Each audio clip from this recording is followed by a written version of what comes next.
Aujourd'hui, on discutera de ce voyage, de l'Éden au Jourdain et du Jourdain jusqu'au Nouvel Éden, jusqu'au paradis.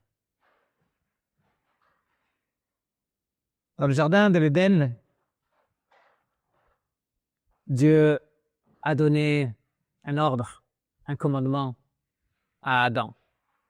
Il l'avait placé au milieu de ce jardin, il lui avait montré toute la beauté, toutes les ressources dont il disposait, et il lui a dit, de cet arbre, tu ne mangeras pas.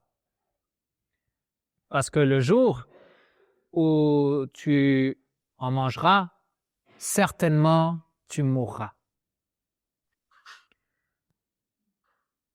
Nos traductions écrivent certainement tu mourras. Ce qui était intéressant en hébreu, c'est qu'il dit mourir tu mourras. On parle pas comme ça, bien sûr. Mais ce n'est pas souvent que la Bible s'exprime de cette façon. Bien sûr, ça fait un emphase. Non, mourir tu mourras, ça veut dire il n'y a pas d'échappatoire. Mais en même temps, cette double répétition du même verbe laisse entrevoir que cet enseignement du Nouveau Testament, que nous sommes morts dans le péché et que morts, nous mourrons. On pourrait traduire en mourant, tu mourras, ou déjà mort, tu finiras par mourir. C'est la mort spirituelle dont parle notre Seigneur. Mort parce que séparé de Dieu. Dans le concept biblique, mort, c'est séparation. Mort, c'est la séparation du corps et de l'âme. Et c'est à ce moment-là qu'on meurt. Mort, quand on est séparé de Dieu, c'est mort spirituellement. Mort à cause du péché. Mais à cause de cette mort spirituelle, vient aussi la mort corporelle. À partir de cette désobéissance et à partir du jugement de notre Seigneur, l'être humain a commencé à mourir. Mais la parole aussi nous parle d'une troisième mort. Et c'est dans ces termes que nous le présente l'Apocalypse. La mort éternelle, la mort de l'enfer. Celui qui est mort spirituellement séparé de Dieu, celui qui est mort physiquement séparé de Dieu, mourra éternellement en enfer, pardon. Dieu était très clair et Adam a désobéi. Vous connaissez l'histoire, le serpent, la tentation, la volonté de se laisser tenter, de voir ce qui était interdit comme quelque chose de beau et d'attrayant. Nous connaissons que Adam et Ève ont mangé de ce fruit qui était interdit et donc la parole s'accomplit et morts, ils vont mourir. En mourant, ils mourront. C'est ce qu'on appelle la chute et l'entrée de la mort. Adam avait été créé à l'image de Dieu.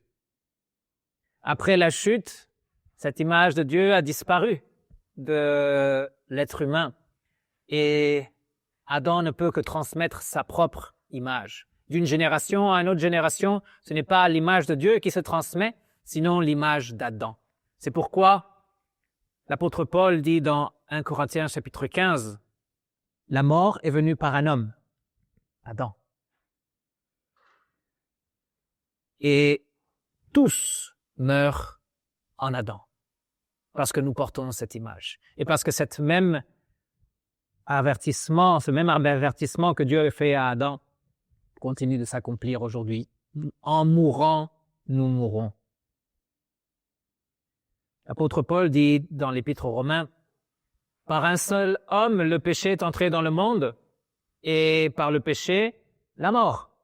Et ainsi, la mort s'est étendue à tous les hommes, parce que tous ont péché. » Mort il mourra, mort, nous mourrons. Un questionnement qu'on entend souvent et qu'on peut se faire, c'est un questionnement à Dieu, non? Pourquoi cet arbre? Pourquoi cette interdiction? Pourquoi donner l'opportunité à l'être humain de désobéir? Pourquoi donner de la place, la possibilité de la chute? Pourquoi avoir créé ce monde avec la possibilité de la mort? Ça n'aurait pas été plus facile sans l'arbre? Pas d'arbre, pas de péché, pas de mort, pas de chute, pas de péché, pas de malheur, pas de jugement, pas d'enfer. Tout le monde content? Heureux? On ne sait pas, parce que l'histoire s'est déroulée de cette façon. Pour certains, Dieu montre son amour avec cette interdiction. Il montre son amour envers l'être humain, parce qu'il lui donne la liberté. Il le laisse décider.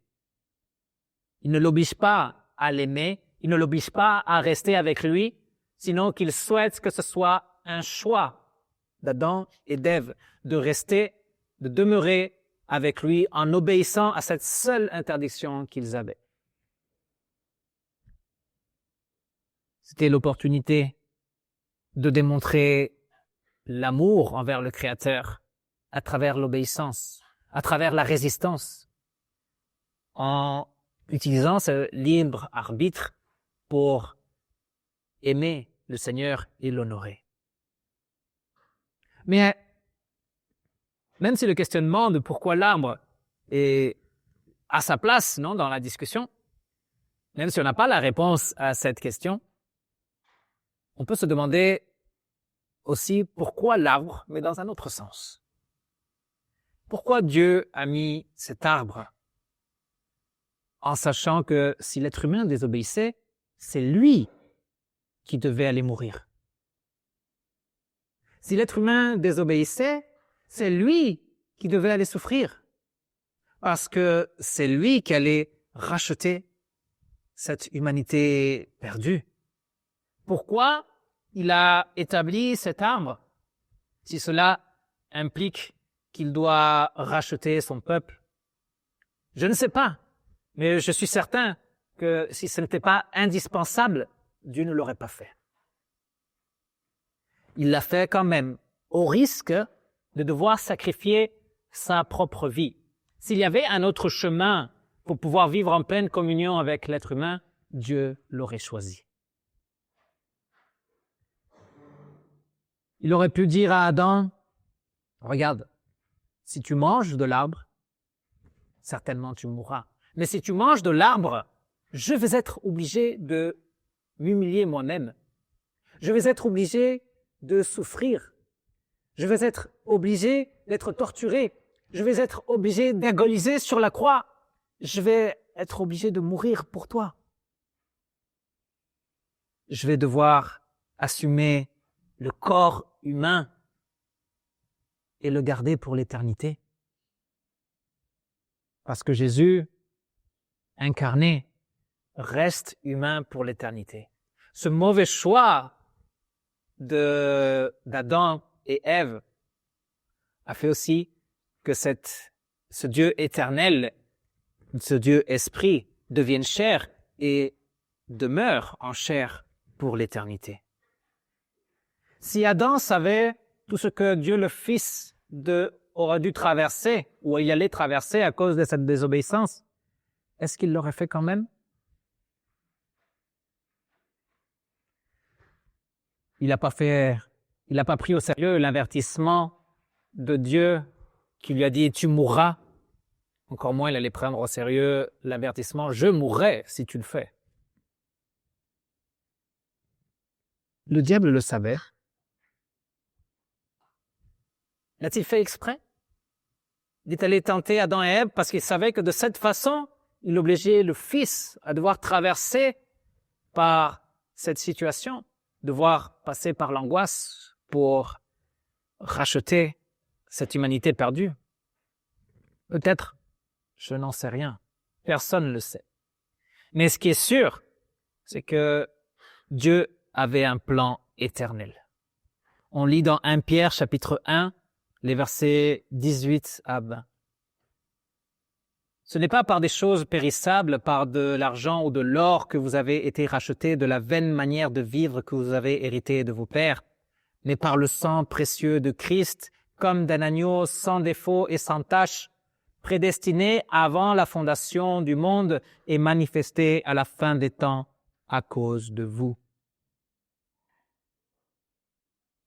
Prédestiné avant la fondation du monde, avant l'Éden, avant d'avoir planté l'arbre, avant d'avoir donné l'avertissement à l'être humain. Christ était déjà prédestiné pour aller jusqu'au Jourdain. La manifestation en ces fins des temps de cet agneau sans défaut et sans tache à cause de vous. Je ne sais pas pourquoi l'arbre, mais je sais que cela a conduit notre Seigneur au Jourdain. Et c'est là que l'agneau de Dieu se présente. L'agneau de Dieu sans défaut. L'agneau de Dieu sans tache. L'agneau de Dieu parfait. Celui qui peut payer le prix pour chaque péché de l'humanité. Celui qui peut payer la rançon de toute l'humanité entière parce qu'il n'a aucun défaut, parce qu'il n'a aucune tache, parce qu'il est parfait. L'arbre a conduit notre Seigneur au Jourdain afin que toute l'humanité sache que celui-là qui est baptisé, le Christ, est l'élu de Dieu. Il est l'agneau prédestiné depuis l'éternité qui est manifesté et qui se rend présent à cause de vous, à cause de nous, pour les morts qui meurent. Il vient donner sa vie. Dans le Jourdain, Dieu montre encore une fois son amour. Le Rédempteur qui se rend présent, qui accomplit la promesse qu'il a faite juste après la chute. Non, le descendant de la femme qui allait écraser la tête du serpent, même malgré qu'il allait souffrir la morsure de celui-ci. On la croit, cette promesse s'accomplit. Sur la croix, Jésus-Christ détruit la puissance du diable. Sur la croix, Jésus-Christ détruit la puissance du péché qui faisait que nous tous mourants, nous devrions mourir.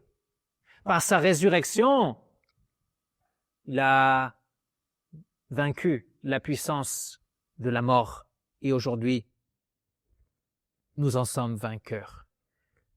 Certainement, tu mourras, il avait dit. Mais en même temps, on sait qu'il se disait à lui-même, certainement, je mourrai. Mourir, je mourrai pour vous, à cause de vous, pour votre salut. Jésus, baptisé dans le Jourdain, n'est pas comme les autres ont été baptisés. Il n'a pas été baptisé en repentance pour le pardon de ses péchés.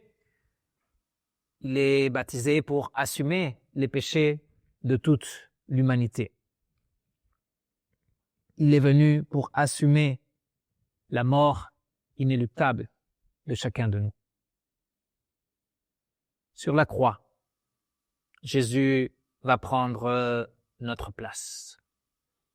C'est pourquoi la voix du ciel se fait entendre et dit « Celui-ci est mon Fils bien-aimé, en qui j'ai toute mon affection. » Pour que, dans cet échange que Jésus-Christ va faire, nous devenions les enfants bien-aimés de cette voix qui se fait entendre, de ce Père qui est dans les cieux.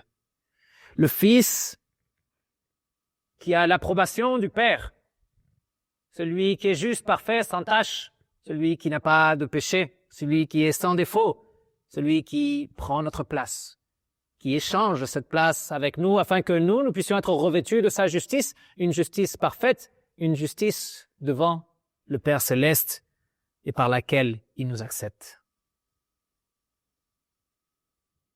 Le verset que nous avons lu au début disait « Vous avez en effet été ensevelis avec lui par le baptême et vous êtes aussi ressuscités en lui et avec lui par la foi en la puissance du Dieu qui l'a ressuscité. »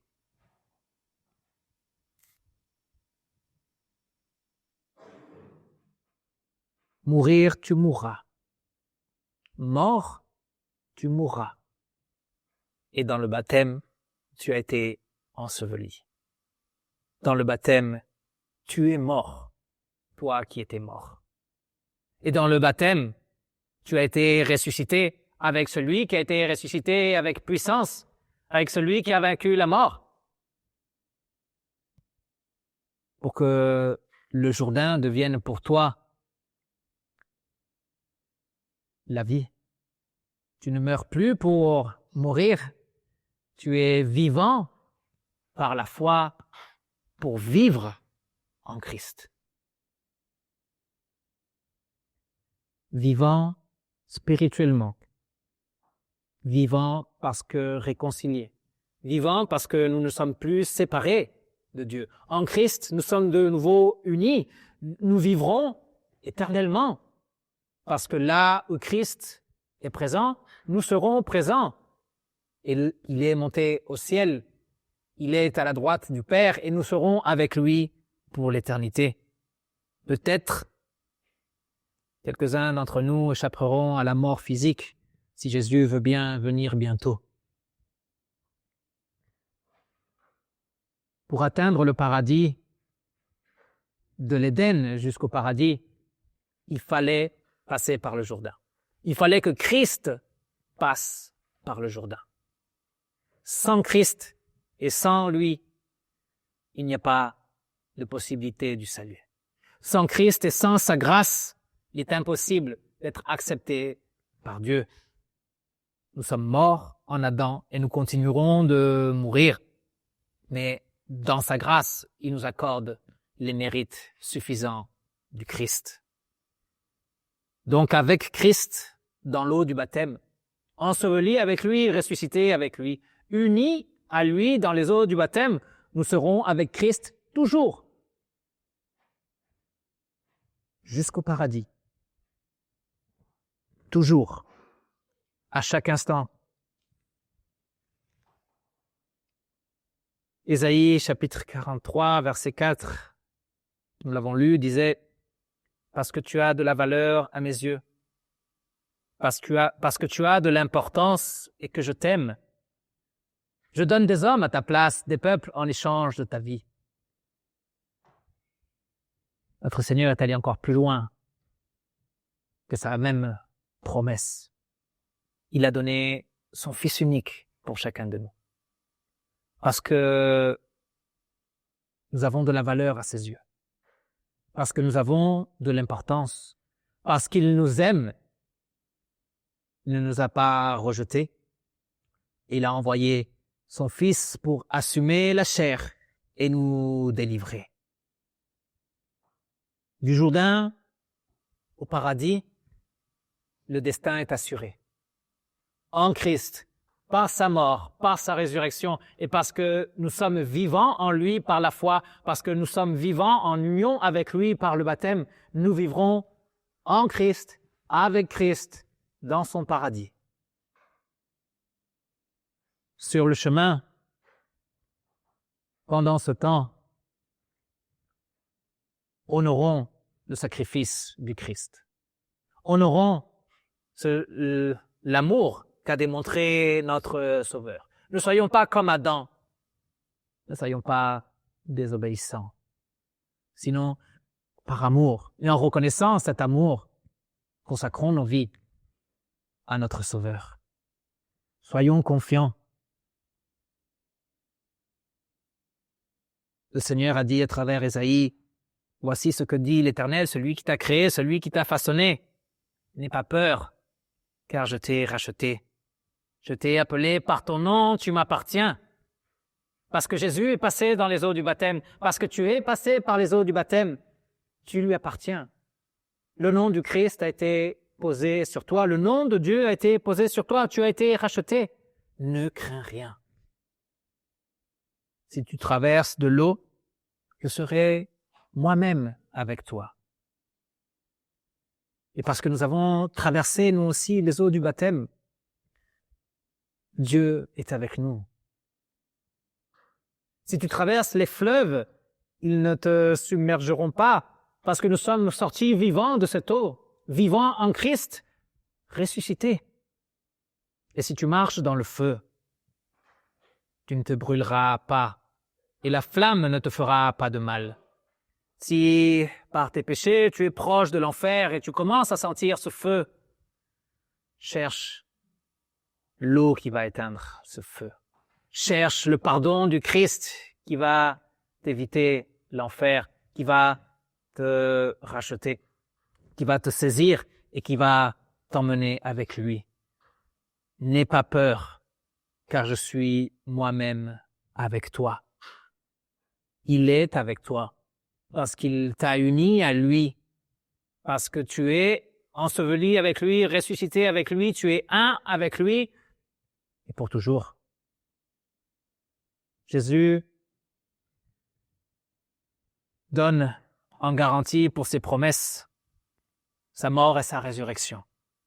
Et toutes ces promesses sont certaines. Le Père ne nous fait aucune faveur par nos mérites. S'il nous fait des faveurs, c'est par les mérites du Christ qui nous ont été accordés dans le baptême. C'est Christ qui nous a donné cette opportunité. Alors ressourçons-nous dans les eaux du Jourdain. Ressourçons-nous dans les eaux de notre propre baptême. Ces eaux sont en train de nous répéter, elles nous répètent sans cesse. Ton Créateur t'aime. Tu as de la valeur à ses yeux. Tu as de l'importance pour lui. N'aie pas peur. Il sera avec toi toujours. Ne l'oublie jamais. Il a donné sa vie parce qu'il t'aime. Celui qui n'était pas mort, celui qui était vivant est mort, afin que nous qui étions morts, nous soyons vivants et éternellement. Que la paix de Dieu qui surpasse toute intelligence garde vos cœurs et garde vos pensées en Jésus-Christ, notre unique et suffisant Sauveur, celui qui s'est donné lui-même, afin que nous puissions nous vivre sa vie éternelle. Amen.